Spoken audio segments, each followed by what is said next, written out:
Jeevan Reddy party మార్పుపై చిట్చాట్లో మంత్రి శ్రీధర్ బాబు కీలక వ్యాఖ్యలు చేశారు.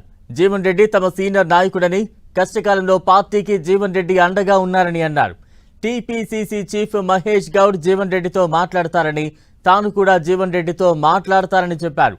జీవన్ రెడ్డి పార్టీ మారేది లేదని స్పష్టం చేశారు.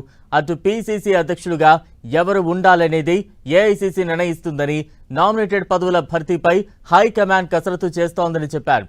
కాంగ్రెస్ మళ్లీ అధికారంలోకి వస్తే సీఎం ఎవరన్నది ఏఐసీసీ నిర్ణయిస్తుందని చిట్చాట్లో అన్నారు మంత్రి శ్రీధర్ బాబు.